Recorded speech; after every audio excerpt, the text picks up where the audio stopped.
ಕುಮಾರ್ ಅಂತ ಮೈಸೂರು ಜಿಲ್ಲೆಯ ಜೈನ ಕುರುಬ ಸಮುದಾಯದ ಆದಿವಾಸಿ ಮುಖಂಡನಾಗಿದ್ದೇನೆ. ಇಡೀ ರಾಜ್ಯದಲ್ಲಿ ಕಟ್ಟಕಡೆಯ ಅಂದರೆ ಬಾರ್ಡ್ರ್ ಇರ್ತಕ್ಕಂಥ ಪ್ರದೇಶದಲ್ಲಿ ಹೆಚ್ಚು ಆದಿವಾಸಿಗಳು ಇರ್ತಕ್ಕಂಥದ್ದು.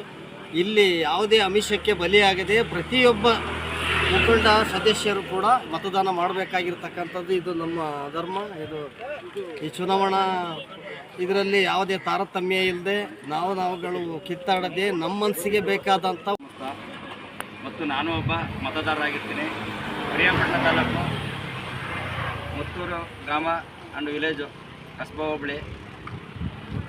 ನಾವು ಹೇಳೋದಿಷ್ಟೇ, ಏನಪ್ಪ ಅಂತ ಹೇಳಿದ್ರೆ ಕಡ್ಡಾಯವಾಗಿ ಎಲ್ಲರೂ ಕೂಡ ಪ್ರತಿಯೊಬ್ಬರು ಈ ದೇಶದ ನಾಗರಿಕರಾಗಿರುತ್ತವರು ಎಲ್ಲರೂ ಕಡ್ಡಾಯವಾಗಿ ಮತದಾನ ಮಾಡಬೇಕು, ಕಾಲಕ್ಕೆ ಪ್ರಜಾಪ್ರಭುತ್ವವನ್ನು ಉಳಿಸಬೇಕು ಅಂತ ನಾನು ನಿಮ್ಮಲ್ಲಿ ಎಲ್ಲರೂ ಮನವಿ ಮಾಡ್ಕೊಳ್ತೀನಿ.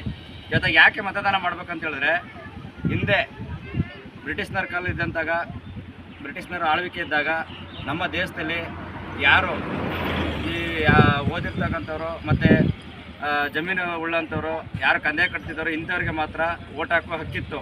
ಆದರೆ ಬಾಬಾ ಸಾಹೇಬರು ಸಂವಿಧಾನದ ಅಡಿಯಲ್ಲಿ ಸಂವಿಧಾನ ರಚನೆ ಮಾಡಿದಾಗ ಪ್ರತಿಯೊಬ್ಬರಿಗೂ ಅವನು ಅಂಗವಿಕಲ ಆಗಿರಲಿ, ಯಾವುದೇ ಒಂದು ಇರಲಿ, ಓದಿಲ್ದವರಲ್ಲಿ ಮಹಿಳೆ ಆಗಿರ್ಬೋದು, ಪ್ರತಿಯೊಬ್ಬರಿಗೂ 18 ವರ್ಷ ತುಂಬಿರ್ತಕ್ಕಂಥವ್ರು ಈ ಮತದಾನ ಮಾಡಬೇಕು. ಯಾಕೆ ಮತದಾನ ಮಾಡ್ಬೇಕಂತ ಹೇಳಿದ್ರೆ, ನಾವು ನಮ್ಮನ್ನ ಹಕ್ಕನ್ನು ಚಲಾಯಿಸೋಕ್ಕೋಸ್ಕರ, ನಮ್ಮನ್ನ ಹಕ್ಕುಗಳನ್ನ ಕೇಳೋದಕ್ಕೋಸ್ಕರ, ನಮಗೆ ಸವಲತ್ತು ಸಿಗಬೇಕೋಸ್ಕರ, ನಮ್ಮನ್ನು ನಾವು ರಕ್ಷಣೆ ಮಾಡ್ಕೊಳ್ಳೋದಕ್ಕೋಸ್ಕರ ನಾವು ಮತದಾನ ಮಾಡ್ಬೇಕಂತೇಳಿ ಬಾಬಾ ಸಾಹೇಬರು ತಂದಂಥ ಕಾನೂನು ಹಕ್ಕನ್ನ ಈ ಚುನಾವಣೆ ಮುಖಾಂತರ ನಾವು ಎಲ್ಲ ಮತವನ್ನು ಚಲಾಯಿಸಿ ನಾವು ಮತ ಚಲಾಯಿಸೋದ್ರ ಮುಖಾಂತರ ನಮಗೆ ಸ್ವತಂತ್ರ ಪಡ್ಕೊಳ್ಳೋಕ್ಕೋಸ್ಕರ ನಾನು ಅದನ್ನೇ ಸ್ವತಂತ್ರ ತಿಳ್ಕೊಂಡು ಈ ಮುಖಾಂತರ ನಾನು ಮಾತಾಡ್ತೀನಿ. ಅದನ್ನು ಎಲ್ಲರೂ ದಯಮಾಡಿ ಇಲ್ಲಿರತಕ್ಕಂಥ ಮುತ್ತೂರು ಗ್ರಾಮಸ್ಥರು